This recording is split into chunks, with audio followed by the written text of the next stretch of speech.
The most dangerous place you can live is inside a negative mind. If you keep thinking the same way, you'll keep feeling the same way, and that's why most people stay stuck. They wake up with doubts, go through the day with fear, and fall asleep feeling defeated. It's not bad luck, it's untrained thinking. Your thoughts are either helping you or hurting you. There's no in-between. This audiobook, Stop Negative Thoughts Forever, The Quick Fix, is your turning point. You're going to learn how to break the cycle of overthinking, silence the inner noise, and finally take control of your mind. This isn't about hype or motivation. It's about giving your brain the reset it needs to think clearly and feel better every single day. If your own thoughts are holding you back, this is where you stop that pattern for good. No fluff, no guesswork, just real change. Stay with this. You need to hear it all. Chapter 1. Stop believing every thought your mind throws at you. Stop believing every thought your mind throws at you. That is the first step if you truly want to stop negative thoughts forever. You see, the human mind is powerful, but it is also noisy. It throws out thousands of thoughts every single day. Some of them are useful, but many of them are doubts, fears, and reminders of mistakes you made years ago. The trouble is, most people believe every single one of these thoughts as if each one carries absolute truth. That is why so many people stay stuck. They accept every voice in their head without question. But real change begins when you understand that a thought is only a thought. It is not always reality. It is not always the truth. And it is not always worth your time or your trust. Think about it. If a stranger walked up to you and whispered something cruel or untrue, would you immediately accept it? Of course not. You would question it. You might even walk away from it. Yet when your mind does the same thing, whispering that you are not good enough, or that you will fail, or that you cannot change, most people nod their head and go along with it. That is the problem. And if you want the quick fix, if you want to free yourself from the control of negative thoughts, you must learn to stop believing everything that pops into your head. Every single day, the mind throws out thoughts based on your past, based on your fears, and based on what you allow into it. If you consume negativity, your mind will throw out more negativity. If you have been repeating the same self-doubt for years, your mind will keep repeating it. But here is the truth you need to remember. The mind's job is not always to give you accurate guidance. Sometimes its job is to keep you safe. Sometimes it is trying to protect you from risk. Sometimes it is simply repeating old patterns. And if you do not take control, those thoughts will direct your life without your permission. Now, how do you actually stop believing every thought? The first step is awareness. Begin to notice what is going on in your head. When a thought comes, slow down for a moment and ask, is this true?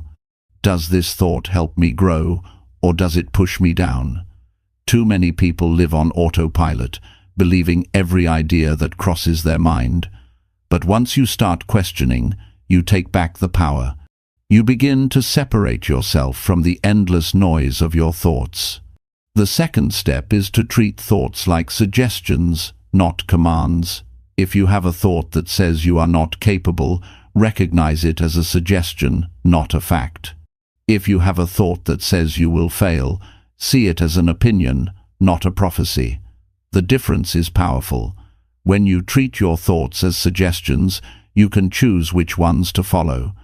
You can accept the thoughts that build you up and reject the ones that break you down.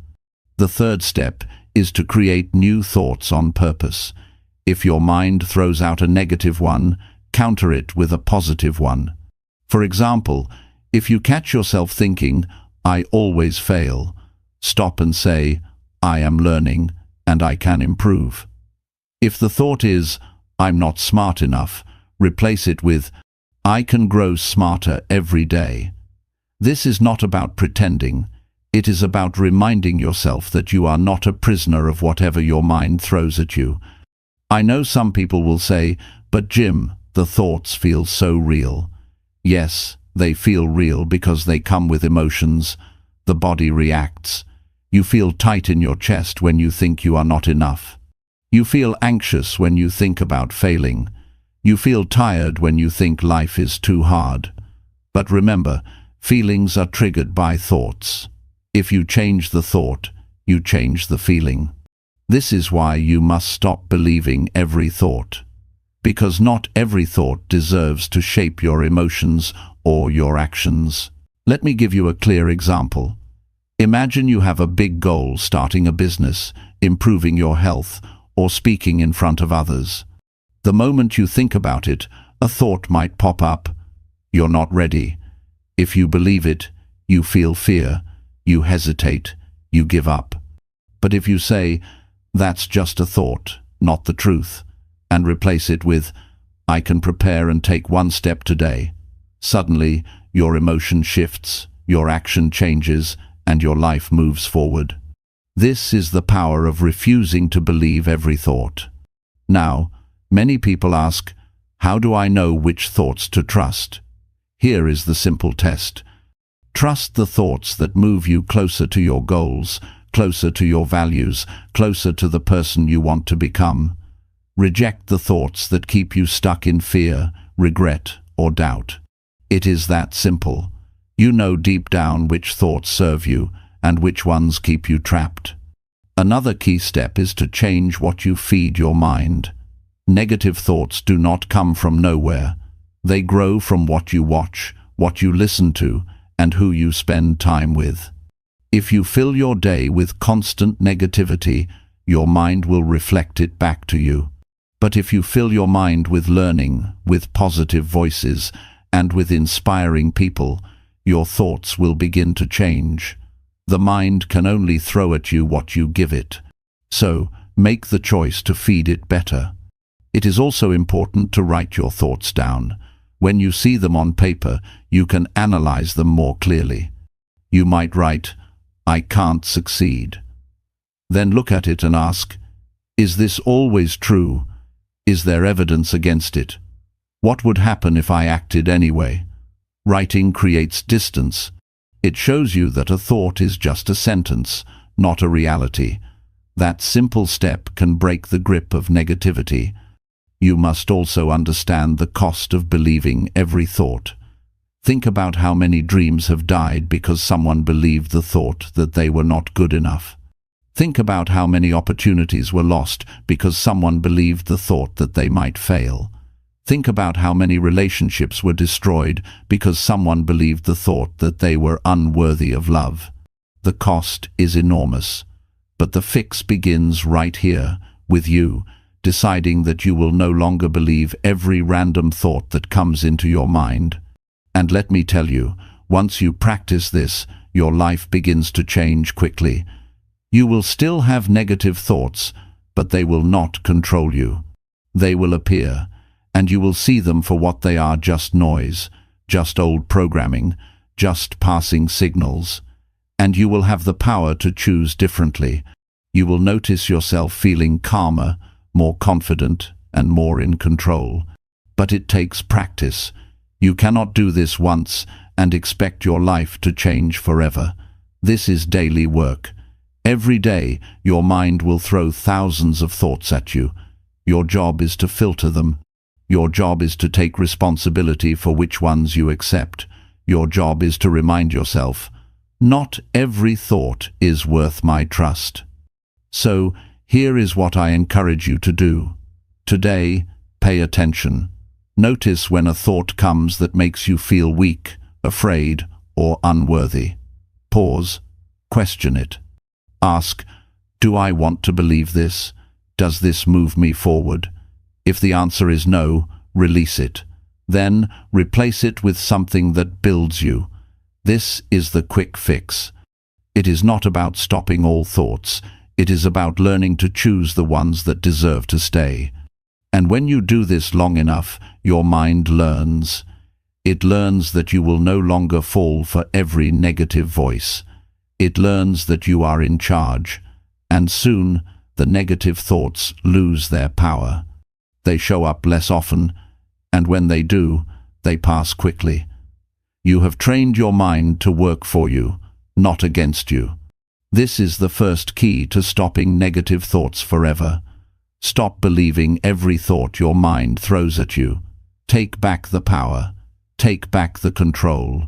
Decide today that your life will not be dictated by fear, doubt, or lies. Decide that your thoughts must earn the right to guide you. Decide that only the thoughts that strengthen you, build you, and push you forward will have a place in your mind. Do this, and your life will change in ways you cannot imagine, because at the end of the day, your thoughts are the foundation of your life. If you want to stop negative thoughts forever, start by refusing to believe the ones that do not serve you. That is the quick fix, and it is available to you right now. The moment you choose it, you begin a new chapter, a chapter of clarity, strength, and progress. And that is the life you deserve. Chapter 2. Question the story your negative thoughts keep repeating. Question the story your negative thoughts keep repeating. That is the next step if you want to stop negative thoughts forever. Negative thinking is not random. It usually comes back to the same stories your mind has been telling you for years. These stories form patterns, and once they take hold, they become the background music of your life. They might sound like this: I'm not good enough. I never get things right. Nothing ever works out for me. Or, I don't deserve happiness. These thoughts may show up in different situations, but if you look closely, they are really the same old story replaying itself over and over again. And the problem is, when you never question these stories, you start living your life as if they are true. The mind is like a recorder. It picks up experiences, words people have said to you, and moments where you felt pain or rejection. Then, instead of letting those experiences go, it keeps replaying them like a broken record. You can be doing something new today, but the mind brings up an old memory from years ago and tells you, "See, this is why you'll fail again." Without questioning, you accept it. But here is the truth. Those stories are not reality. They are just interpretations. They are built from moments in the past when you were less experienced, less aware, and less prepared. Yet your mind keeps bringing them into the present as if nothing has changed. If you want to break this cycle, you must stop being a passive listener. You must become an active questioner. Every time a negative story shows up, pause and examine it. Ask yourself, is this story true today? Does it reflect who I am now, or is it just a memory of who I used to be? Often you will see that the story has no connection to your current ability or current situation. It is just an old script that your mind hasn't updated. Think about how damaging these repeated stories can be. If you believe, "I'm not good enough," every opportunity feels like a threat. If you believe, "I always fail," you won't even try. If you believe, "No one respects me," you walk into every room feeling small, even when no one is judging you. These beliefs create your emotions, and your emotions influence your actions. Before long, the repeated stories are not just thoughts in your head, they are shaping your entire life. That is why questioning them is so important, because when you question them, you break their grip. Now, how do you question these stories in a practical way? First, recognize the specific story your mind keeps telling. Name it clearly. Instead of just saying, "I feel bad," identify it. This is the story that says, "I'm not capable." Once you name it, it becomes easier to challenge. Then, ask yourself a series of questions. Where did this story come from? Who first told me this? Was it a teacher, a parent, a friend, or myself? And were they right? Many times, you will discover the story started from one single experience or from words spoken by someone who was frustrated, angry, or limited themselves. Yet your mind carried those words like permanent truth. By identifying the source, you weaken its authority. Second, look for evidence against the story. The mind has a habit of collecting only the moments that fit the negative narrative. If your story is, "I always fail," your mind will highlight every mistake and ignore every success. But if you take a pen and write down the times you succeeded, you will see that the story is false. If your story is, "I don't deserve love," recall the people who cared for you, the friends who stood by you, the kindness you've received. There is always evidence that challenges the negative story, you just have to search for it. Third, create a new story to replace the old one. It is not enough to just question the story, you must rewrite it. If the old story is, "I'm not good enough," the new story might be, "I am capable of learning and growing." If the old story is, "I always fail," the new one might be, "I have failed in the past, but I also succeed when I stay consistent." The key is to make the new story real, believable, and grounded in truth. You are not pretending, you are choosing a story that matches the person you are becoming, not the person you once were. When you practice this process daily, you begin to notice a powerful change. The repeated negative stories lose their strength. They still show up from time to time, but instead of believing them instantly, you question them. You separate yourself from them. You see them for what they are, echoes of the past, not predictions of the future. And this is where freedom begins. It is also important to recognize how these stories affect your body. A negative thought is not just mental, it creates physical reactions. If your story is, "I'm not safe," your body tenses, your heart rate increases, and your stomach tightens. If your story is, "I'm not worthy," your posture drops, your energy fades, and your motivation disappears. When you start questioning the story, you interrupt that chain reaction. You stop the thought before it turns into an emotion that controls your body. Now, let's talk about daily practice. Every morning, before you start your day, take 5 minutes to scan your thoughts. Notice if the old stories are already playing. If they are, stop them early. Write them down, and then write the opposite story. This small practice trains your mind to challenge negativity before it grows. During the day, when you notice yourself feeling anxious, trace the feeling back to the story behind it. Once you identify it, you can ask, "Is this story worth believing right now?" Most of the time, the answer will be no. Another practical tool is to talk back to the story out loud. When a thought says, "You can't handle this," answer it with your voice. "Yes, I can handle this, and I will." Speaking it out loud breaks the loop in your head and creates power in your body. It reminds you that you are not a silent victim of your thoughts. You are an active participant who decides what stays and what goes. Be aware that the mind does not like change. When you first start questioning your stories, the negative ones may fight back. They may grow louder, insisting they are true. That is normal. It is not proof that they are correct. It is only proof that they are losing control. Stay with the practice, and you will notice them weaken over time. Understand also that questioning your stories is not about denying your past. It is about refusing to let the past control the present. If you made mistakes, acknowledge them, but don't let them define your identity. If someone hurt you with their words, recognize the pain, but don't let their voice become your lifelong soundtrack. You have the right to tell a new story, one that reflects your strength, resilience, and growth. The most successful people in the world are not free of negative stories. The difference is, they do not believe them. They question them, they challenge them, and they replace them. That is what allows them to act with confidence even when fear shows up. You can do the same. Imagine how different your life would look if you stopped believing the repeated story that drags you down. Imagine walking into opportunities without the thought that you always fail. Imagine building relationships without the story that you are unworthy. Imagine starting each day with a clear mind instead of replaying yesterday's doubts.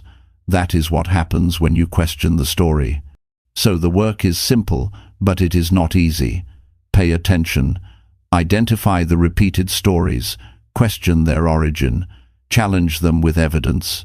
Replace them with new ones. Practice this every day until it becomes automatic. The more you do it, the less power the old stories will have. This is not about perfection. Negative thoughts will still appear from time to time. The difference is, you will no longer accept them as truth. You will see them, you will question them, and you will choose better ones. And over time, your mind will begin to serve you instead of sabotage you. This is the quick fix you are looking for, not to eliminate every thought, but to stop living under the control of repeated stories that no longer serve you. Once you master this step, you will feel lighter, freer, and more capable. You will see your past for what it was, a teacher, not a life sentence. You will see yourself as someone who has the power to choose, and that choice, practiced daily, is what leads to a mind that is calm, confident, and unshaken by negativity. That is how you stop negative thoughts forever, by questioning the story your mind keeps repeating, and by refusing to give it the authority it does not deserve. Chapter 3. Notice how self-criticism destroys your daily confidence. Notice how self-criticism destroys your daily confidence. This is one of the most overlooked reasons people fail to make progress in life. Most people think failure comes from lack of skill, lack of money, or lack of opportunity. But the truth is, many people are stopped long before those challenges even matter. They are stopped by the constant voice inside their own head. That voice criticizes, judges, and tears them down from the moment they wake up until the moment they go to bed. And because they have lived with that voice for so long, they think it is normal. They think it is just who they are. But it is not. That voice is a habit, a learned way of thinking, and it is one of the biggest killers of daily confidence. Confidence is built through action, but it is destroyed through self-criticism. Every time you tell yourself you are not smart enough, you cut down your ability to learn. Every time you tell yourself you are not attractive enough, you lower your presence around other people. Every time you say you will never achieve anything, you shrink your willingness to try. It is not the outside world pulling you down, it is the voice you believe inside. And until you notice it, until you truly become aware of how destructive it is, you will keep walking into each day with less strength than you should have. The problem with self-criticism is not only that it lowers your confidence, but that it does so in small, constant ways. One insult from someone else may sting for a moment, but when you are the one attacking yourself every day, the damage becomes permanent. You may not even realize how much you are lowering your standards by the way you speak to yourself. You wake up and think, I look terrible today. You try something new and think, I'll probably fail anyway. You make a mistake and immediately say, I'm so stupid. Do this for weeks, months and years, and what do you expect? Your confidence will be gone. Your belief in yourself will be gone. And when confidence leaves, opportunity leaves with it. Notice the way you feel after criticizing yourself. There is no energy. There is no motivation. There is no clarity. You feel small. You feel unworthy. You feel weaker than you did before the thought. That is the trap. Self-criticism disguises itself as honesty, but in reality it is sabotage. People say, I'm just being realistic. No. Being realistic means assessing the truth and finding a way to improve. Self-criticism is nothing but tearing yourself down with no plan to build back up. It is like knocking down a house and never rebuilding.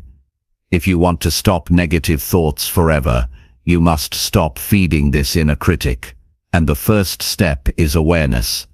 Start paying attention to your words.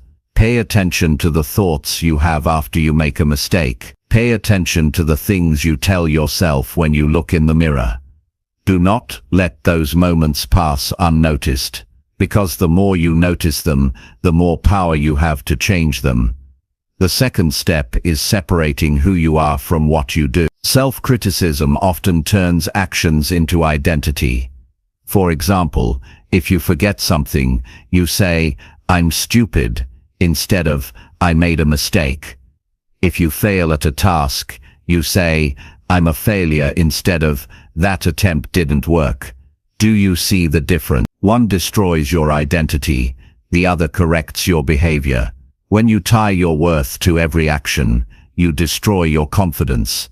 But when you separate the two, you keep your confidence intact while still learning from mistakes. The third step is to replace self-criticism with constructive self-talk. Instead of saying, "I can't do this," say, "I'm learning how to do this." Instead of saying, "I'll never succeed," say, "I'll succeed if I stay consistent." Instead of saying, "I'm not good enough," say, "I'm improving every single day." These statements are not lies, they are reminders that your identity is not fixed and your ability is not limited. When you practice this kind of talk, your confidence begins to rebuild, one thought at a time. Now let's talk about how self-criticism shows up in different parts of life. In work, it makes you hesitate. You think you are not capable, so you hold back from new opportunities. At home, it makes you distant. You think you are not worthy, so you avoid deep connections. In personal growth, it makes you stop before you start. You tell yourself the effort is pointless, so you never even begin. Each of these situations becomes a missed chance to grow, and when you add them together, you can see how a lifetime of self-criticism leads to a lifetime of regret.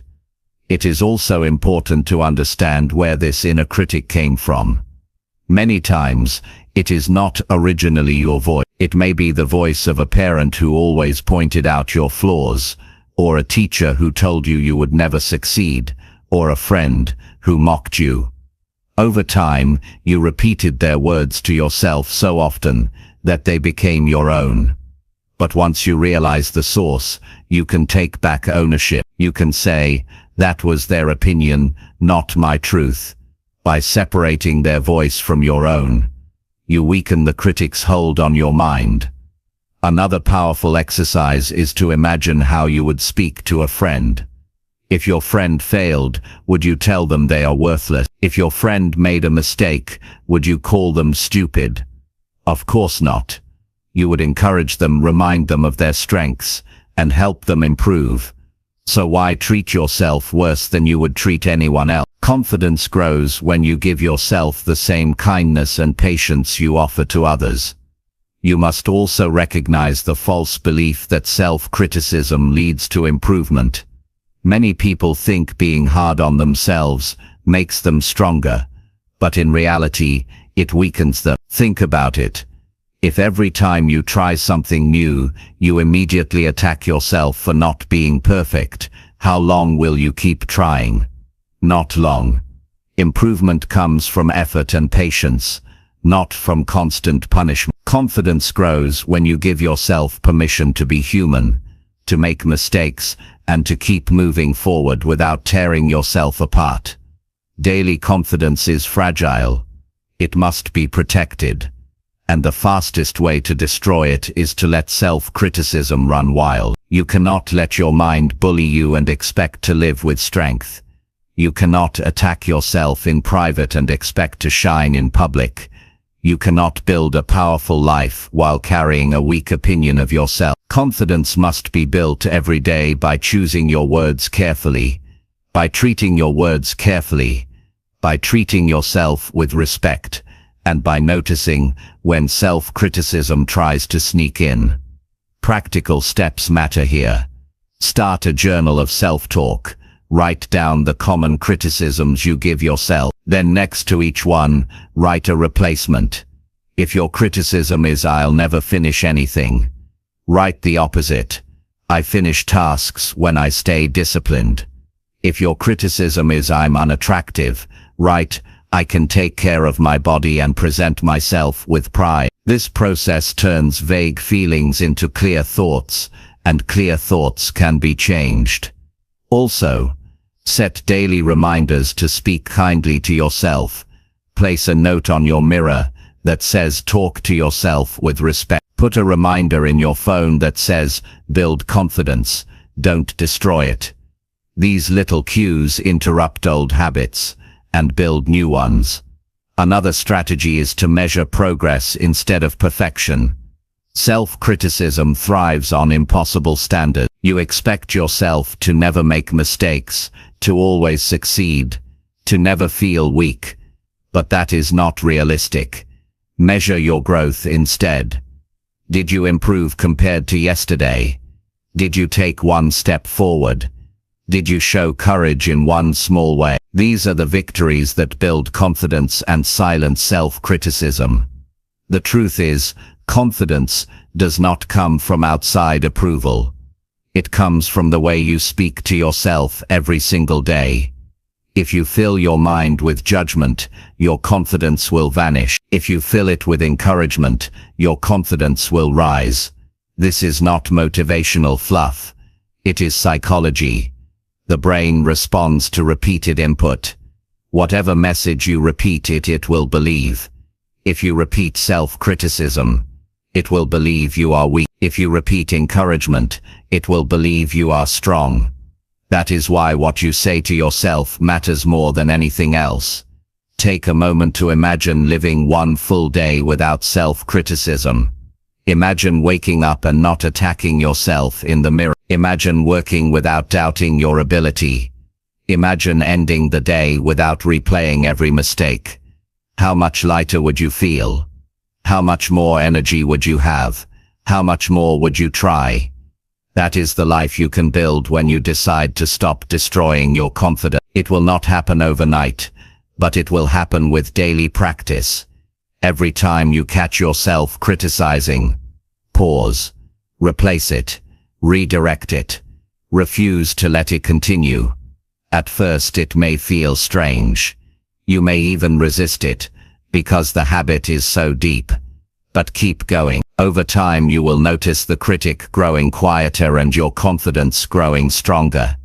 The difference between people who rise and people who stay stuck is not that one group never doubts themselves. It is that one group refuses to let doubt become constant self-criticism. They notice it, they correct it, and they move forward anyway. You can do the same. And when you do, your daily confidence will no longer be destroyed. It will be built, strengthened, and protected. This is the key. Notice how self-criticism destroys your daily confidence, and decide today that you will no longer allow it. Speak to yourself with the respect you deserve. Treat yourself as someone worth building up, not tearing down. Because the truth is, you are. Chapter 4. Choose to interrupt fear before it controls your actions. Choose to interrupt fear before it controls your actions.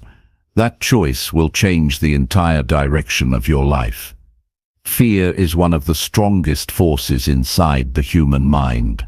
It shows up in many forms: fear of failure, fear of judgment, fear of rejection, fear of not being enough. And the truth is, fear itself is not the problem. Everyone feels it. The problem begins when you allow fear to dictate what you do, when you allow it to stop you from trying, when you let it run the show without even questioning it. Most people live in a constant loop of fear-driven decisions. They think they are protecting themselves, but really they are limiting themselves.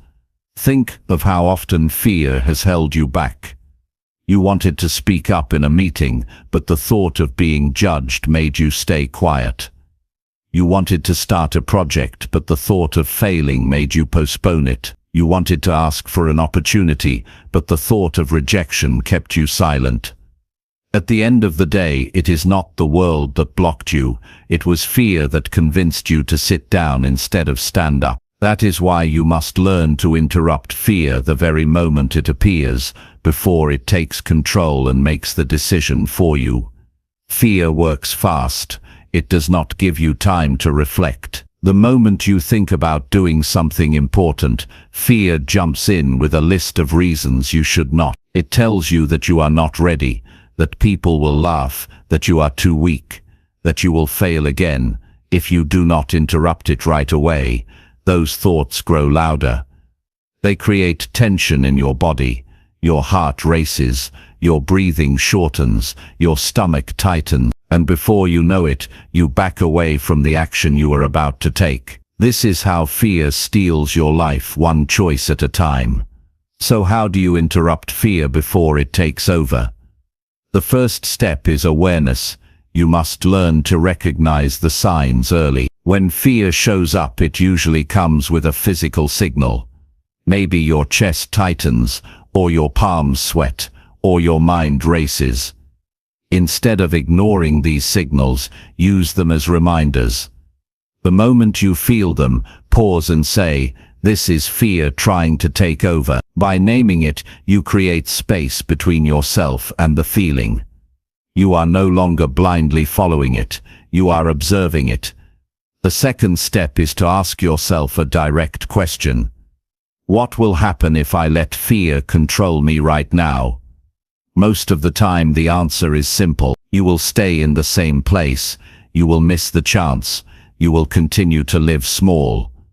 And when you realize that the cost of letting fear win is greater than the cost of trying and failing, you will find the courage to act. Fear only thrives when you exaggerate the danger and ignore the cost of inaction.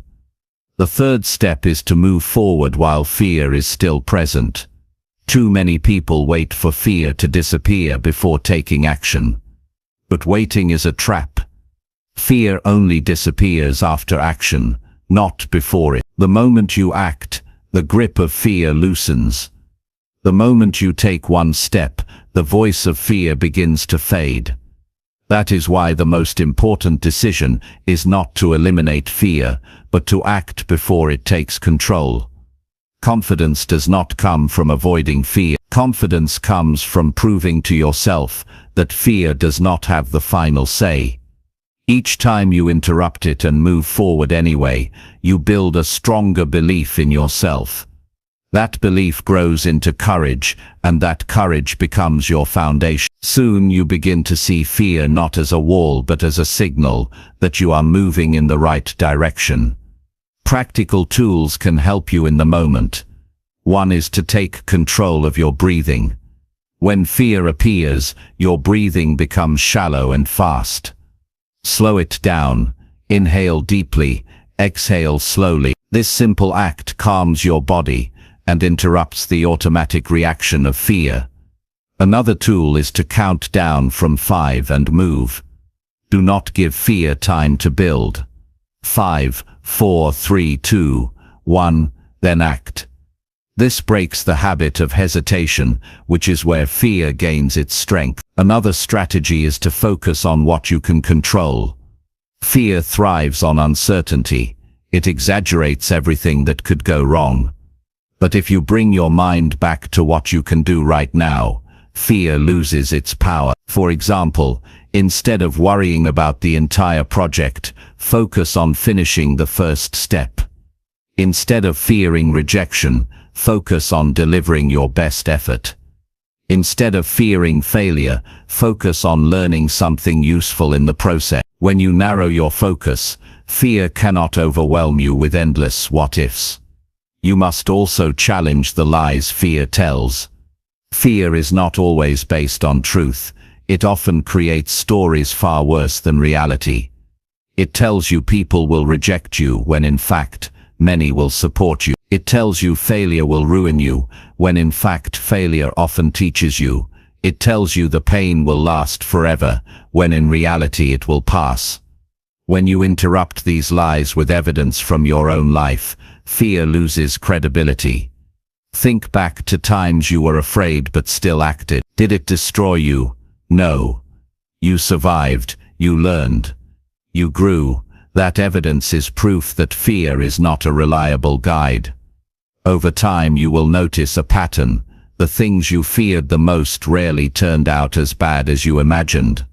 Most of the pain was in the anticipation, not the reality. This awareness alone can give you the strength to interrupt fear next time it appears. Because you know from experience that the story fear tells is often worse than the truth. Now let's talk about the cost of not interrupting fear. Every time you let it control your actions, you teach yourself to avoid. Avoiding becomes a habit, and soon your world becomes smaller. You stop trying, you stop risking, you stop growing. The opportunities are still out there, but you do not take them, and years later you look back with regret. Regret not because of the things you failed at, but because of the things you never even tried. That is the silent damage fear creates when you don't interrupt it. On the other hand, when you choose to interrupt fear, your world expands. You discover strengths you didn't know you had. You build new skills, meet new people, and experience growth that would have been impossible if you had stayed safe. Each time you interrupt fear, you reclaim a piece of your life that fear once controlled. And eventually fear stops being the enemy. It becomes a sign that you are stepping into new territory. It is also important to surround yourself with people who encourage courage. Fear grows in isolation. When you keep your dreams and struggles to yourself, fear multiplies in your mind. But when you share your goals with people who believe in you, their support interrupts your fear. They remind you of your ability when you forget it. They push you forward when fear tries to pull you back. Choose your environment wisely, because it plays a major role in how often you act with courage. You must also learn to celebrate every time you interrupt fear. Do not wait for huge achievements. Even small victories matter. If you spoke up when you normally would have stayed silent, celebrate it. If you took a small risk when fear said no, celebrate it. These small acts of courage build momentum, and momentum is what transforms fear from a master into a minor obstacle. The truth is, fear never completely disappears. But that is not the goal. The goal is to stop giving it control, to interrupt it when it appears. To act anyway, to build a life based on choice, not fear. The people who succeed are not those who never feel fear. They are the ones who refuse to let fear decide for them, and you have the same power. So the next time fear shows up, pay attention. Notice the signals, interrupt it early. Ask yourself what will happen if you let it win. Remind yourself of the cost of inaction. Then take one step, no matter how small. That step will weaken fear, build confidence, and move you closer to the life you want. This is not about pretending fear does not exist. It is about recognizing, interrupting it, and moving forward despite it. That is the choice that separates a life of regret from a life of growth. And that choice is in your hands every single day. Choose to interrupt fear before it controls your actions, and you will find that courage was always available to you. It was only waiting for you to use it. Chapter 5. Teach your brain to expect good instead of failure. Teach your brain to expect good instead of failure. This single practice can change the entire way you live your life. Most people are trained by habit and past experience to expect the worst. They walk into every opportunity with hesitation, already preparing for disappointment before they even begin. That expectation becomes a self-fulfilling pattern. When your mind is wired to anticipate failure, you act with less energy, less confidence, and less consistency, and the result often matches the expectation. But the same principle works in the opposite direction. When you train your brain to expect good, You walk into situations with hope, strength, and belief. That belief fuels your effort, and effort fuels results. The way you expect shapes the way you perform, and the way you perform shapes the outcome. Expectation is not fantasy. Expectation is a mental habit. If your mind is used to focusing on what could go wrong, it will always search for problems. If your mind is trained to focus on what could go right, it will search for opportunities. Think about how many times you stopped yourself from trying because you assumed it would not work out. That assumption was not based on truth. It was based on training. Your brain had repeated the story of failure so many times that it believed it before the event even began. The good news is that training works both ways. Just as you trained your brain to expect failure, you can retrain it to expect good. The key is repetition and awareness. You cannot change your brain in one day, but you can shift it over time by deliberately choosing what you focus on, what you say to yourself, and what you believe about the future. The first step is to become aware of your current expectation pattern. Pay attention to your first thought when you face a new challenge. Do you think, this will probably go wrong? Do you immediately imagine mistakes, rejection, or loss? Or do you think, this could go well? Most people have defaulted so long to the negative side that they do not even notice it, but once you catch yourself, you have the power to intervene.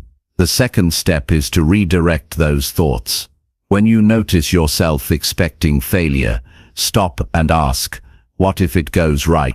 What if I succeed? What if this turns out better than I thought? Even asking these questions shifts your brain from negative autopilot into a state of possibility. And possibility is the soil where confidence grows.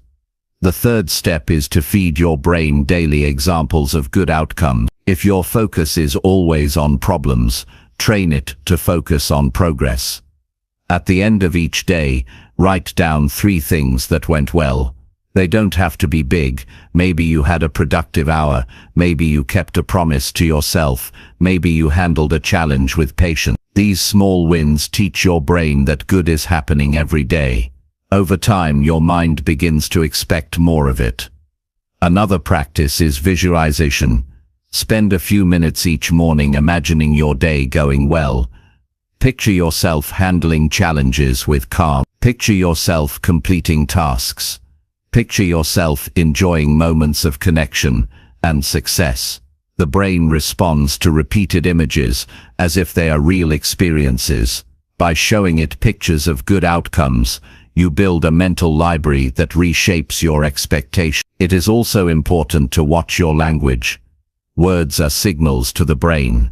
If you constantly say, "I'll probably mess this up," your brain prepares for failure. If you say, "I'll handle this well," your brain prepares for success. This is not empty talk, it is training. Each statement is like a command to your nervous system. Speak in a way that instructs your brain to expect good. Notice also the people you surround yourself with. If you spend time with people who expect the worst, that mindset will rub off on you. If you are around people who expect growth and progress, their belief will strengthen yours. The environment feeds your brain. Make sure you are feeding it with voices that remind you of what's possible, not voices that drag you into doubt. Now let's look at how expecting failure shapes behavior. When you believe you are going to lose, you hesitate, you take fewer risks, you quit early, and you hold back your best. That creates weaker results, which then confirms your original fear. On the other hand, when you expect good, you act with energy, you invest more effort, you push further, and you stay longer. That creates stronger results, which then reinforces your belief in yourself. The cycle can either work against you or for you, depending on what you train your brain to expect. This does not mean you ignore challenges. Expecting good does not mean pretending life is easy. It means approaching challenges with the belief that you can grow through them, succeed in them, or learn something valuable from them. Failure may still happen, but when your mind is trained to expect good, you treat failure as temporary, not permanent. You see it as part of the process, not the end of the story. That mindset is what keeps you moving forward instead of giving up. Think of a person who always expects failure. They never raise their hand for opportunities. They never speak up. They never chase dreams. Their life becomes smaller and smaller. Now think of a person who expects good. They may fail at times, but they keep showing up. They learn. They grow. They find new doors because they are looking for them. Over time, their life expands. The difference is not in luck, it is in expectation. Training your brain is like training a muscle. Every time you replace a negative expectation with a positive one, you strengthen the new habit. Every time you focus on what could go right, you weaken the old pattern. And just like building muscle, the more consistent you are, the stronger it gets. One powerful exercise is to write a statement of expectation each morning. For example, today I expect to handle challenges with strength. Or today I expect progress in my work. Or today I expect to find reasons to be grateful. By setting the tone, you give your brain instructions for the day. And when your mind drifts back to failure, you can return to your statement as an anchor. It is also helpful to remember that your brain responds to repetition more than intensity. You don't have to convince yourself with one giant moment of belief. You have to repeat small positive expectations over and over until they become natural. That is why daily practice is more effective than occasional bursts of motivation. Notice how your body feels when you expect failure. Your energy drops, your shoulders slump, your movements slow. Now notice how your body feels when you expect good. You sit taller, your energy rises, your focus sharpens. Expectation is not just mental, it is physical. The state of your body reinforces the state of your mind, so carry yourself with the posture of someone who expects good, and your brain will follow the signal. There will be days when your old habit of expecting failure returns. That is normal. Do not criticize yourself for it. Instead, use those moments as practice. Each time you catch the old pattern, replace it with a new one. Every replacement is progress. Every correction is growth. Your future depends on what you train your brain to expect. If you keep expecting failure, your life will feel like a series of confirmations of your fears. But if you expect good, your life will become a series of discoveries, opportunities, and growth. You cannot always control what happens, but you can control the way you meet it, and the way you meet it often shapes the result more than the event itself. Teach your brain to expect good instead of failure, and you will notice changes in your relationships, your work, and your health. You will approach people with openness instead of defensiveness. You will tackle goals with energy instead of hesitation. You will wake up each day with more hope instead of dread. And that shift will not only change how you feel, it will change what you create. The habit of expecting good is not about pretending life is perfect. It is about training yourself to believe that growth, opportunity, and progress are possible for you. It is about refusing to let old failures dictate new chances. It is about giving yourself the mental foundation to act with courage every single day.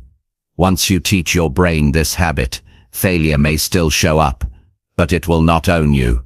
You will keep moving, keep learning, and keep finding ways forward. That is the real victory. Chapter 6. Break the cycle of comparing yourself to other people. Break the cycle of comparing yourself to other people. If you do not, comparison will quietly drain your confidence, weaken your focus, and rob you of joy each day. Human beings naturally look around and notice others, but the problem begins when that observation turns into constant judgment about where you stand against someone else. You see their success and immediately feel behind. You see their appearance and immediately feel inadequate. You see their progress and immediately think you are failing. Without realizing it, you train your mind to measure your worth by someone else's life. That is a dangerous trap, because no matter how far you go, there will always be someone who has more, someone who looks better, someone who seems ahead. If you never break the cycle, you will spend your entire life chasing shadows instead of building your own foundation. Comparison feels harmless at first. You scroll through pictures, you hear about someone's achievement, and you think you are just observing. But then the voice in your head begins, look at them, and look at you. That thought may seem small, but it plants a seed of doubt, and the more you water it, the more it grows. Soon you are not simply admiring others, you are punishing yourself. You convince yourself that you are less worthy, less capable, less valuable. This is how comparison destroys people from the inside out. The truth is, you cannot compare fairly because you never see the full picture. You see the finished product, not the process. You see the highlight, not the struggle. You see the surface, not the pain underneath. Yet your brain convinces you that their life is the standard, and yours is falling short. That lie becomes a cycle, and once it starts, it is hard to stop unless you make a conscious decision. Breaking the cycle starts with awareness. Begin to notice when you compare. Notice when you see someone's progress, and immediately put yourself down. Notice when you admire someone's body, or career or talent, and immediately turn it into a weapon against yourself. Do not ignore it. Call it out. Say to yourself, that was comparison trying to take my confidence. Awareness creates space between you and the habit. You cannot change what you do not notice. The next step is to redirect your focus. Every moment you spend comparing yourself to others is a moment you are not improving yourself. That is the real cost. You take energy that could build your life and waste it on judging theirs. The way to break the cycle is to turn your attention back to what you can control. Ask yourself, what is one step I can take today to improve? That step, no matter how small, will do more for your future than hours of comparison ever will. Another important step is to define your own standards. Most people compare because they have never clearly decided what success means for them. Without your own standard, you will always borrow someone else's. But once you define it, you can measure yourself against your own progress, not against someone else's life. Maybe success for you means being consistent with your health. Maybe it means building financial stability. Maybe it means showing up for your family. Whatever it is, write it down and measure yourself only against that. When you live by your own definition, the achievements of others stop feeling like threats. They become irrelevant to your path. It is also useful to practice gratitude. Gratitude interrupts comparison because it forces you to notice what you already have. When you are grateful, you see your progress instead of only your gaps. You recognize your strength instead of only your weaknesses. Each morning, take a few minutes to write down what you appreciate about your life, your body, your mind, your opportunities. The more you practice gratitude, the less room comparison has to grow.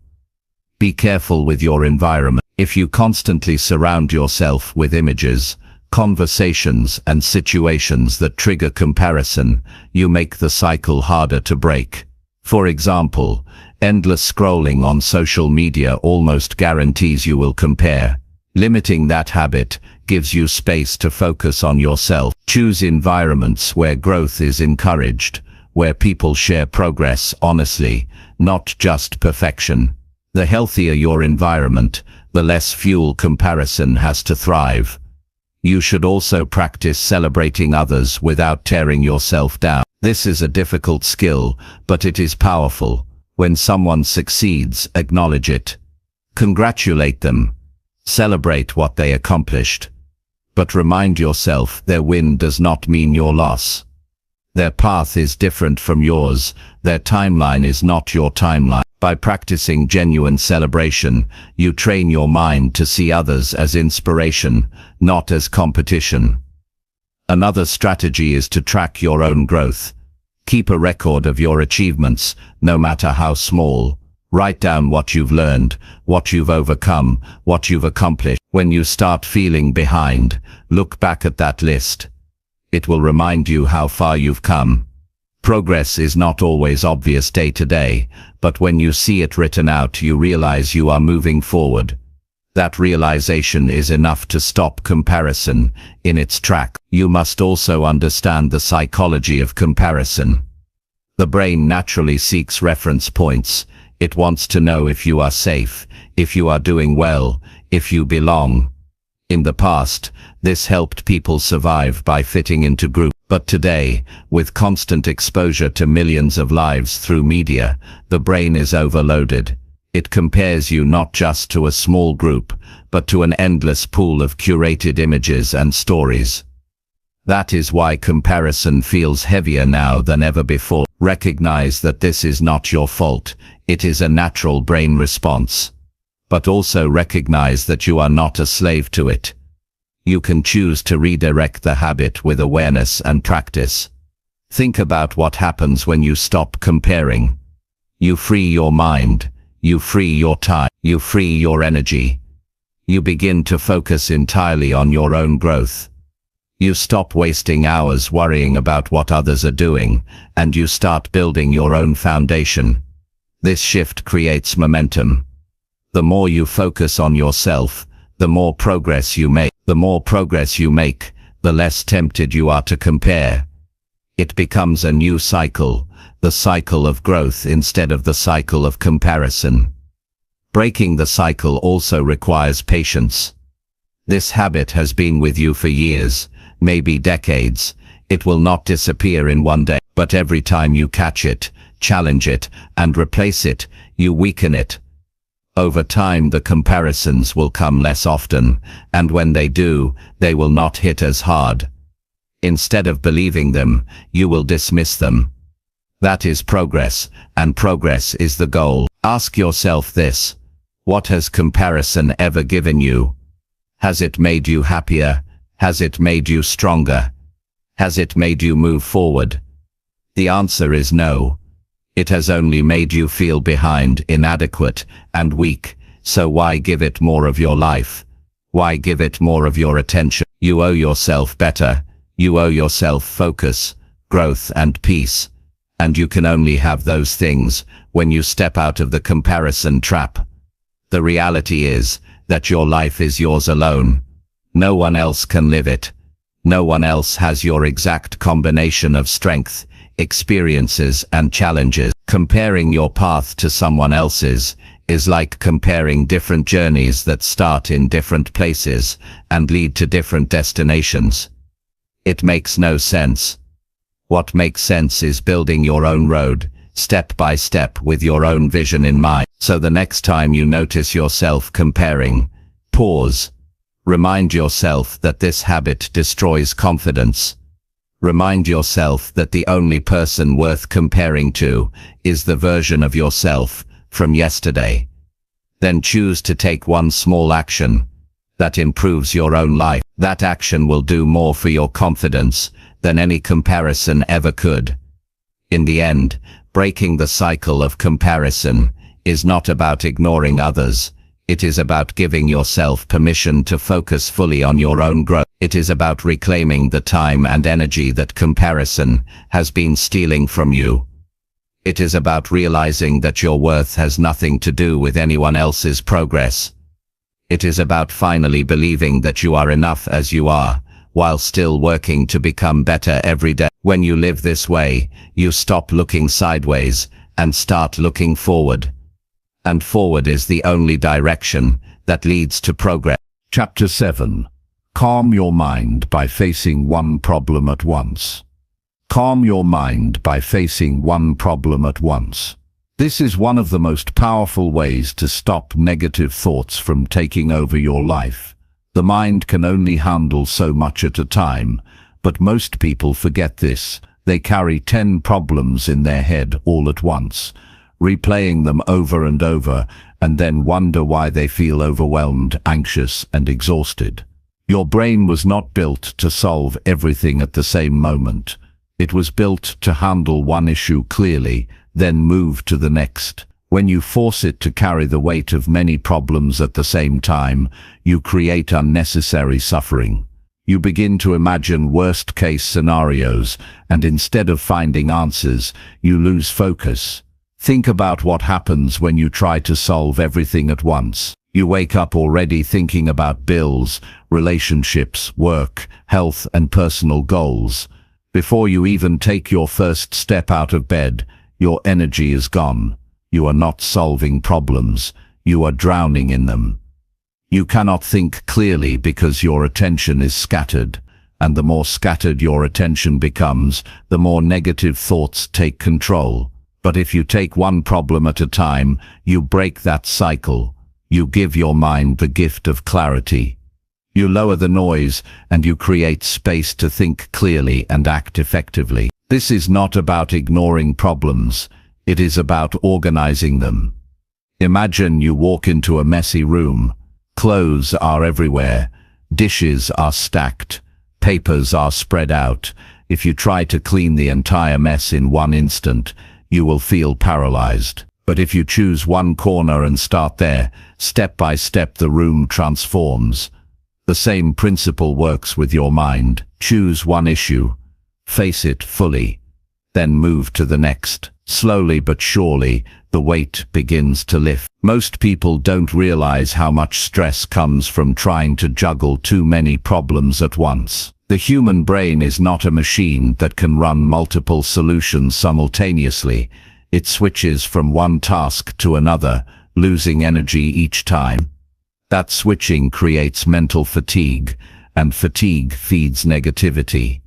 By focusing on one problem at a time, you protect your energy and allow yourself to move forward with strength instead of panic.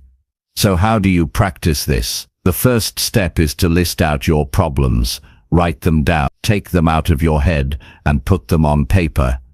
Your mind loves to exaggerate when it tries to hold everything inside.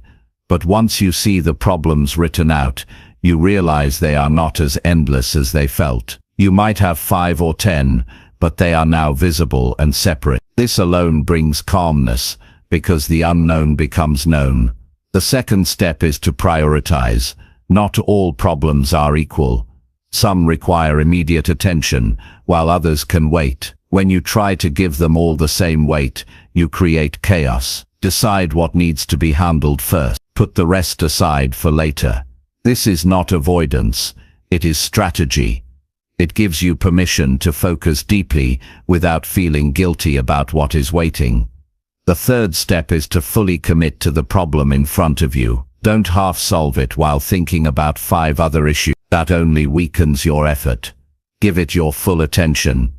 Ask, what is the root of this problem? What steps can I take right now? Even if the problem is large, break it down into smaller parts and handle one piece at a time. With each step completed, you feel progress. Progress reduces stress and builds confidence. Notice what happens to your emotions when you narrow your focus. The mind becomes calmer, your breathing slows, your body relaxes, the panic begins to fade, replaced by determination. This is because clarity restores control. Negative thoughts thrive on confusion and overwhelm, but when you are focused on one problem at a time, negativity has no room to dominate. Another benefit of facing one problem at once is that you begin to build trust with yourself. When you scatter your attention, you rarely finish anything. You live in a cycle of half-done tasks, which lowers your confidence. But when you solve one problem completely, you create proof for yourself that you can handle life. That proof builds momentum, and momentum builds strength. Soon you approach each day knowing that no matter how many problems exist, you will handle them one at a time, and that will be enough. It's important to also practice boundaries with your thoughts. The mind loves to bring in problems from the past and the future all at once. You think about what happened yesterday and what might happen tomorrow, while ignoring the problem you can actually solve today. This habit destroys peace. You must train yourself to stay present. Ask, what is the problem I can take action on right now? Give your full energy there. The rest can wait until their time comes. Let's take a practical example.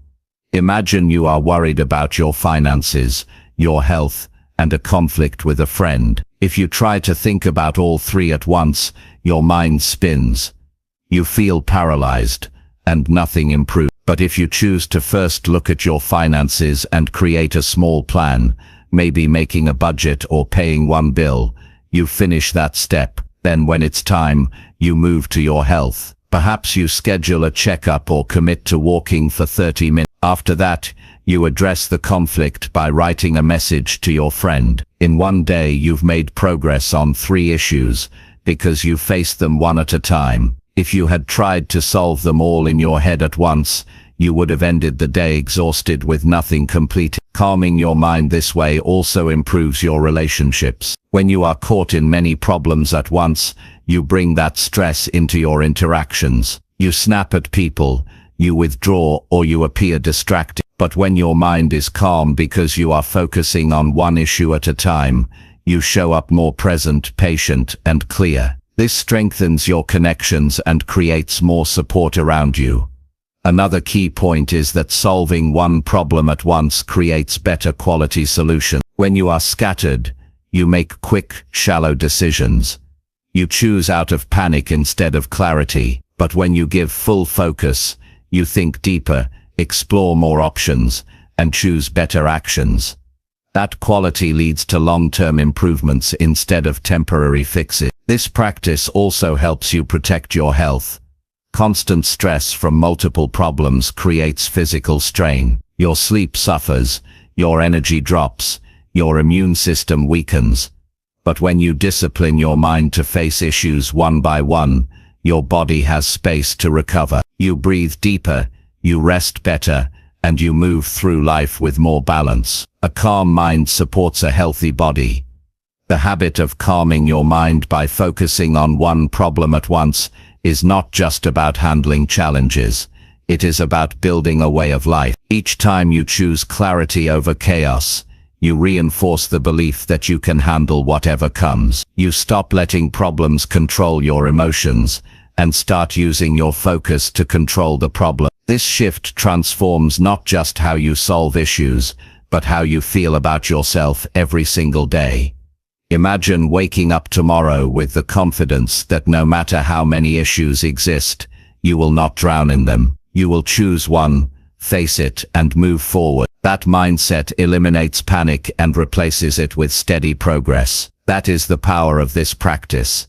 It is important to remind yourself daily, I don't have to solve everything right now. That simple reminder takes the pressure off and gives you permission to be human. Life is not about fixing everything in a single day. It is about consistent effort, focused energy, and steady progress. The more you practice this, the more peace you create for yourself, and the more you reduce the grip of negative thought. The people who succeed are not those who never have problems. Everyone has them. The difference is, successful people refuse to be paralyzed by them. They prioritize, focus, and act one step at a time. They calm their minds instead of letting problems multiply endlessly. You can do the same. Calming your mind by facing one problem at once is not just a strategy for today. It is a lifelong discipline. It will carry you through financial struggles, health challenges, relationship conflicts, and career pressure. It will remind you that you don't have to be perfect.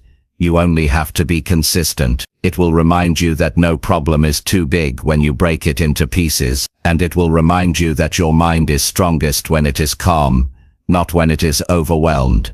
So start practicing today. Notice when you are juggling too many problems in your head. Pause, write them down, pick one, face it fully, then move on to the next. Over time, this will become your natural way of living. And when it does, you will notice your thoughts quieting, your emotions steadying, and your confidence rising. Because a calm mind is a powerful mind, and a powerful mind is what builds a strong life. Chapter 8. Rewire your focus toward daily wins you can control. Rewire your focus toward daily wins you can control. Most people waste an enormous amount of energy on things they cannot influence. They obsess over what others think, worry about the future, and replay past mistakes. That habit drains confidence and builds frustration, because no amount of thinking changes what is outside your control. The quickest way to free yourself from constant negativity is to shift your attention to small daily wins that you can actually create. These wins are not about perfection or dramatic change. They are about progress, real steps that remind you every single day that you are moving forward. The problem with focusing on what you cannot control is that it keeps you stuck. You spend hours worrying about the economy, politics, or what someone else is doing with their life. You argue with reality instead of working with it. That kind of thinking leaves you powerless, because no matter how much energy you give it, nothing changes. The mind needs proof that progress is possible, and the way to provide that proof is to gather small victories that belong to you, victories that no one can take away because they are fully in your control. The first area of control is your habit. You may not control outcomes, but you can control routines. If you decide to exercise for 20 minutes, that is a win. If you decide to read for half an hour, that is a win. If you decide to organize your workspace, that is a win. These are actions you can complete today, and they give you immediate proof of progress. Each time you achieve one, your brain begins to expect good, not failure. Slowly, you train yourself to see success as a daily practice, not a rare event. Another area of control is your effort. You cannot guarantee results, but you can guarantee the energy you bring. If you show up fully to your work, that is a win. If you listen carefully during a conversation, that is a win. If you give your best in a project, that is a win. By focusing on effort instead of outcome, you protect yourself from discouragement. Even if results take longer than expected, you know you are still stacking victories through consistent effort. One of the most overlooked wins is keeping promises to yourself. Each time you say you will do something and actually do it, you build trust. When you fail to keep those promises, you weaken that trust, and your confidence drops. Start small. If you promise yourself to wake up on time, keep it.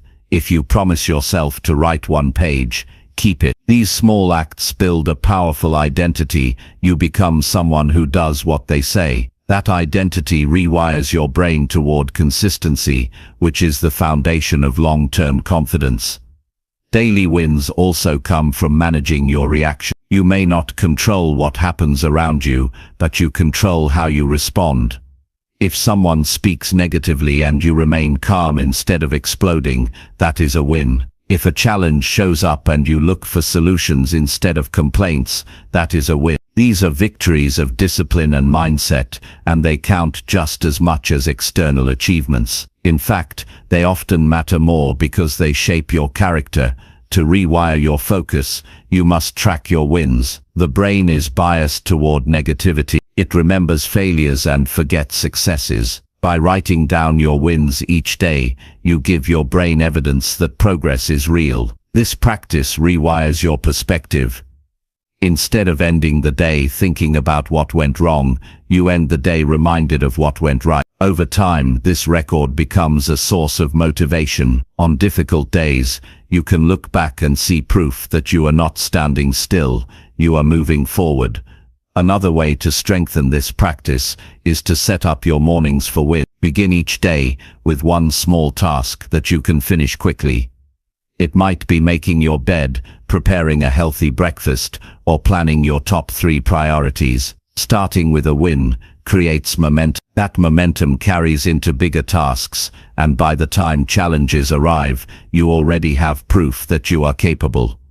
It is also essential to break big goals into smaller wins. Most people feel defeated because they set huge goals, but never recognize the steps along the way. If your goal is to write a book, celebrate writing one page.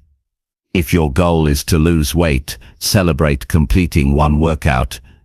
If your goal is to grow a business, celebrate reaching one customer. Each step matters, and each step is a victory. This mindset keeps you engaged and reduces the frustration that comes from waiting for distant results. Focus also means protecting your attention from distractions. Every time you compare yourself to others or waste hours on unproductive activities, you rob yourself of potential win. Discipline your environment. Limit time on negative news or endless scrolling. Replace it with activities that feed your growth. This shift will not only increase the number of wins you create, but also train your mind to value what truly matters. Rewiring your focus toward daily wins changes your relationship with failure. Instead of seeing one setback as the end, you see it as one moment in a larger pattern of progress. Because you are gathering small victories every day, failure loses its power to define you. You stop saying, "I'm a failure," and start saying, "I had a tough day, but I'm still winning in other areas." That mindset builds resilience, which is what allows you to keep moving when others give up.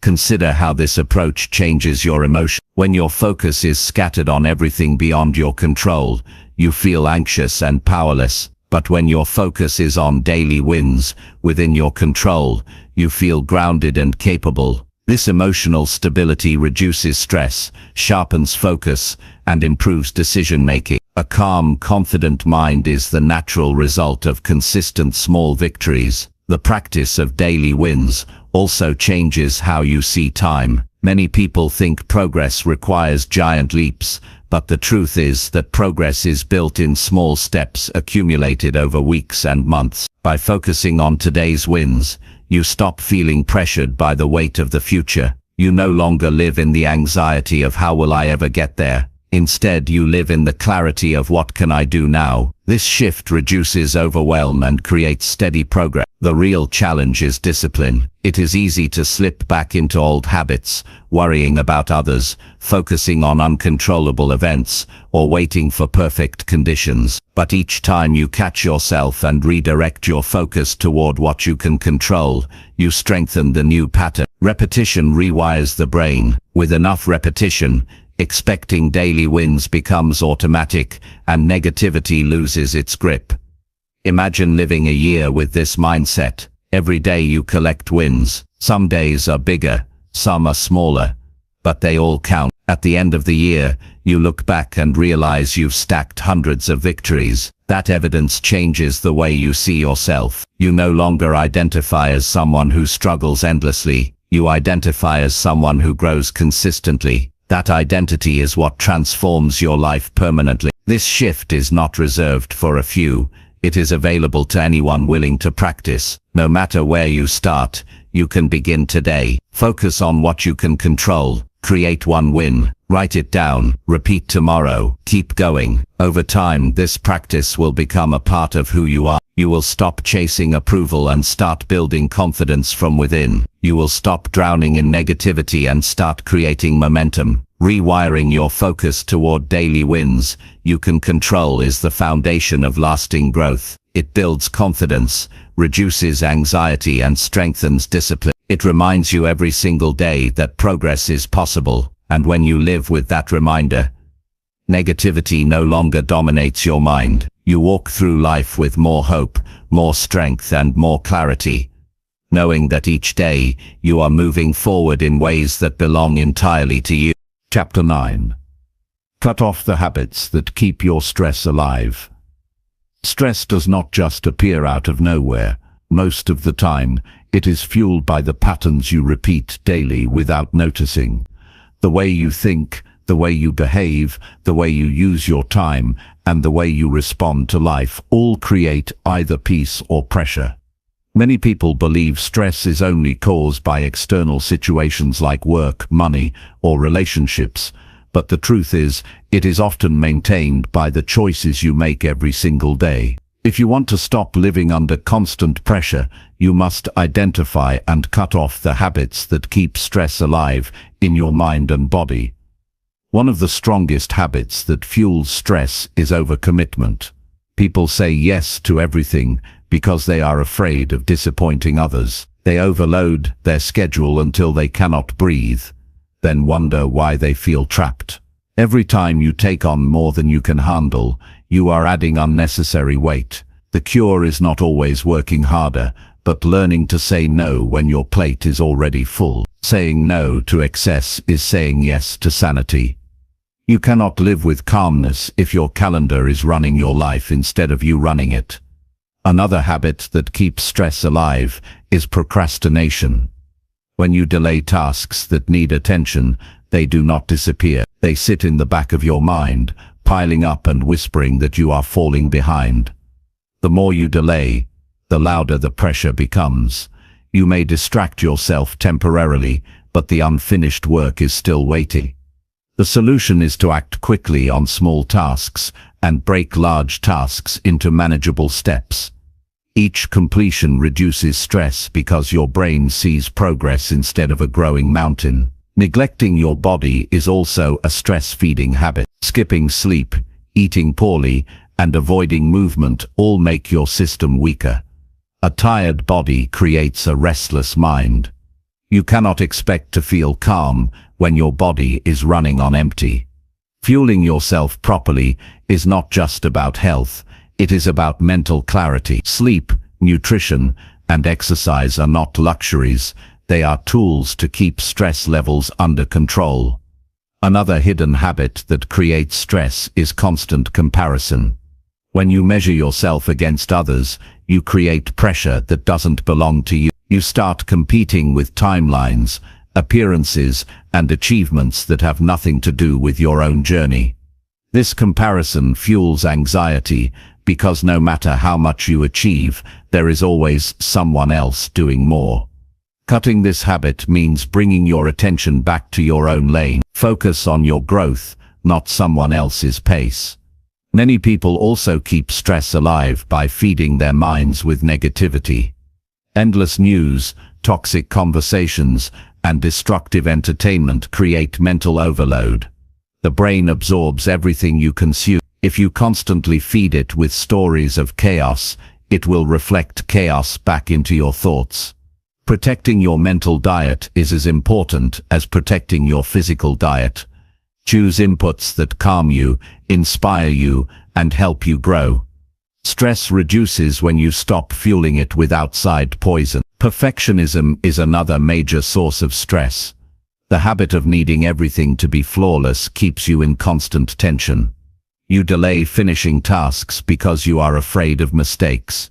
You criticize yourself harshly when results are not perfect. The truth is, perfection does not exist. Progress is what matters. By aiming for excellence instead of perfection, you free yourself from the impossible standard that fuels endless worry. Unclear priorities also create stress. When you try to do everything at once without direction, your energy scatters. You end each day exhausted yet unfulfilled because you never focused on what mattered most.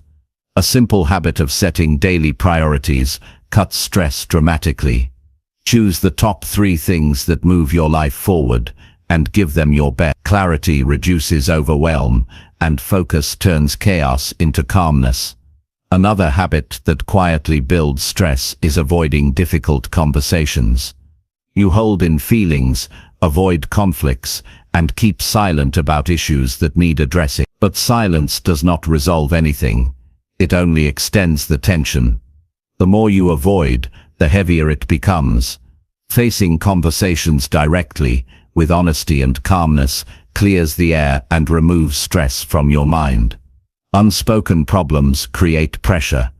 Solved problems create relief. Many people also allow digital overload to fuel stress. Constant notifications, endless checking of messages, and scrolling through distractions keep your brain overstimulated. You rarely give yourself time to unplug. The mind needs quiet to reset. but most people never allow it. Creating boundaries with technology, like turning off unnecessary notifications or setting limits on screen time, gives your brain space to breathe. That simple step cuts stress more than most people realize.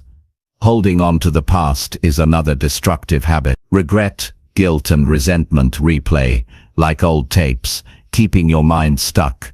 You cannot feel calm when you are dragging old stories into the present. Learning to forgive yourself and let go of what cannot be changed is essential. The past cannot be undone, but it can be released. Carrying it only keeps stress alive. Even the way you think day to day can create stress. Catastrophizing, imagining the worst possible outcome in every situation, creates fear where none may exist. Overthinking, replaying the same scenario endlessly, paralyzes action and keeps problems alive longer than necessary. These mental habits drain your peace.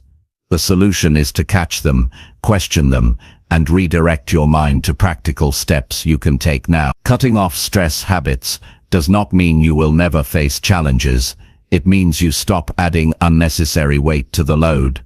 Life will always bring problems, but your habits decide whether you carry them with calmness or collapse under them. By removing habits that fuel stress, you create space to face challenges with strength and clear thinking. The process begins with awareness. Spend time observing your own patterns. Ask yourself, which of my habits are making life harder than it needs to be? Then commit to replacing one habit at a time. You don't need to fix everything at once. Each habit you cut off reduces pressure and gives you back energy. Imagine your life without these stress-feeding habits. No more overcommitment draining your time. No more procrastination weighing on your mind. No more perfectionism stealing your peace. No more comparison crushing your confidence. No more digital noise overstimulating your brain. Instead, you move through your days with focus, energy, and calmness. You solve problems instead of magnifying them. You respond to life instead of reacting to it. That life is available when you cut off the habits that keep stress alive. This practice requires discipline, but it is worth it. Each time you say no to a destructive habit, you are saying yes to your future peace. Each time you replace stress-feeding behavior with a healthier choice, you prove to yourself that you can take control. Slowly, stress no longer dominates your life. It becomes a passing visitor, not a permanent resident. The truth is, stress will never fully disappear, but it does not need to control you. Most of it is self-made, kept alive by daily choices. When you remove the habits that fuel it, you discover how much calmer and more capable you really are. You start to enjoy your days instead of surviving them. You create a life built on balance instead of burnout. And that change does not require waiting. It begins the moment you choose to cut off what no longer serves you. Chapter 10. Decide every morning to protect your mental peace. Each day begins with a choice, whether you realize it or not. The first thoughts you entertain, the first actions you take, and the first emotions you allow set the tone for everything that follows. Too many people wake up and hand their peace away before the day has even begun. They reach for their phone, fill their mind with noise, let old worries return, or let other people's demands take control of their mood. Before they step out the door, their mental space is already crowded, their calmness already lost. But you have the power to do it differently. You can choose each morning to protect your mental peace the way you would protect something valuable, because it is valuable. Without it, every challenge feels heavier, every task feels harder, and every relationship feels strained. With it you can face the same challenges with strength, focus, and clarity. Protecting your peace is not about avoiding life. It is about starting with stability before you face it. Imagine beginning the day already clear, already calm, already grounded. Problems will still come, but they will not shake you as easily. People will still demand your attention, but you will meet them with balance instead of panic. Stress will still appear, but it will not dominate your thoughts. That difference is created in the first hour of your day, when you decide how to prepare your mind. The decision must be intentional. If you wake up and do nothing, the world will decide for you. Notifications will decide. News will decide. Negative thoughts will decide. But if you wake up and claim the space for yourself, you begin from a position of strength. Protecting peace is like drawing a boundary around your mind, saying, "This is mine, this is how I will start my day." How do you make that decision real? Start with your thought. The moment you wake up, your brain is most open to influence. If you immediately replay old worries, you start the day with negativity. If you choose to remind yourself of your values, your goals and your worth, you start the day with purpose. A simple thought like, "I will stay calm today no matter what," gives your brain direction.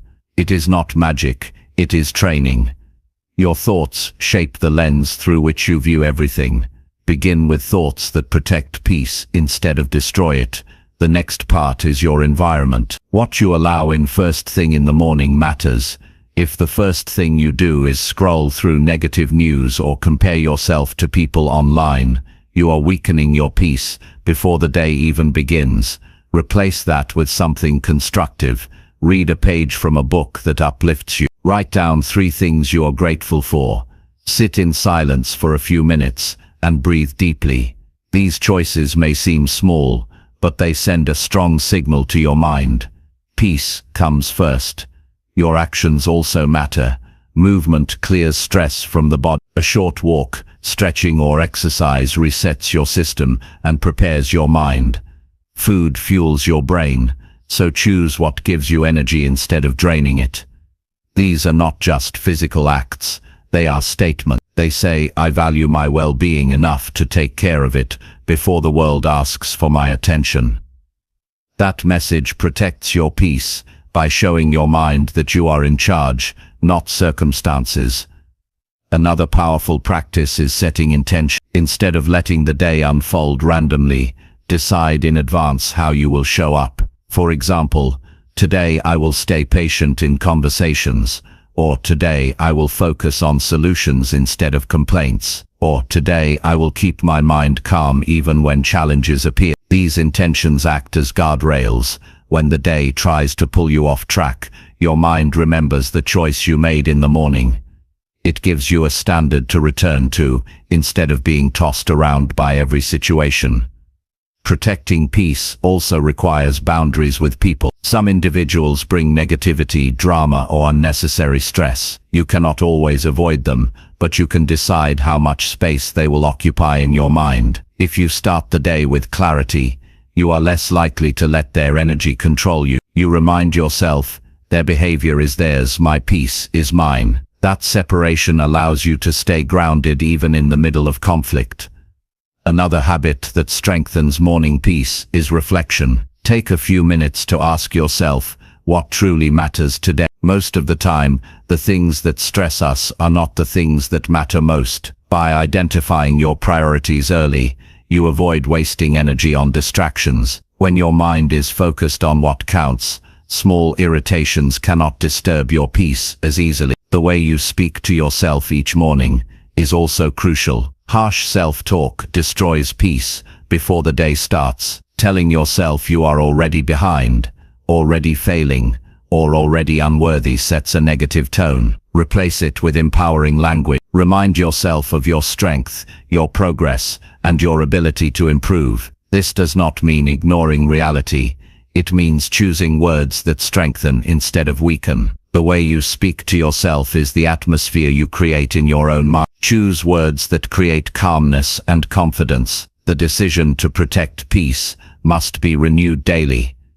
It is not something you do once and forget. Each morning brings new challenges, new demands, and new temptations to lose your calm. That is why the practice must be repeated. It becomes a discipline. Just like you brush your teeth every day, you must guard your peace every day. Over time, it becomes automatic. Your mind expects calmness because you have trained it to start that way. When you make this choice consistently, the benefits ripple through every part of your life. You work with sharper focus because your mind is not scattered. You connect better with people because you are not carrying hidden stress. You make better decisions because your thinking is clear instead of reactive. You feel stronger physically because your body is not weighed down by constant tension. All of this begins with a simple morning decision. Think about the alternative. Imagine starting every day with chaos, waking up late, rushing without direction, filling your mind with noise, carrying yesterday's worries, reacting to every demand before you even breathe. That is how most people live, and that is why they feel exhausted before the day has truly begun. But you do not have to live that way. You can start with calm, not chaos. You can begin with clarity, not confusion. You can decide each morning that your peace will be your foundation, not your afterthought. The key is consistency. One peaceful morning will not change your life, but many peaceful mornings will. The compound effect of daily calmness builds a stronger mind, a healthier body, and a more stable life. You may not notice the difference after 1 week, but after 1 year, you will see how much stronger and steadier you have become. Protecting your peace is not just about feeling good today. It is about building resilience that carries you through the future. Your peace is your responsibility. No one else can give it to you and no one else can take it away unless you allow it. That is why the decision must be yours. Each morning, you set the standard. You choose the thoughts, the words, the actions, and the focus that create peace. The world will test it, but if you begin with strength, you can hold it. So when you wake up tomorrow, pause before anything else. Remind yourself, my peace comes first. Breathe.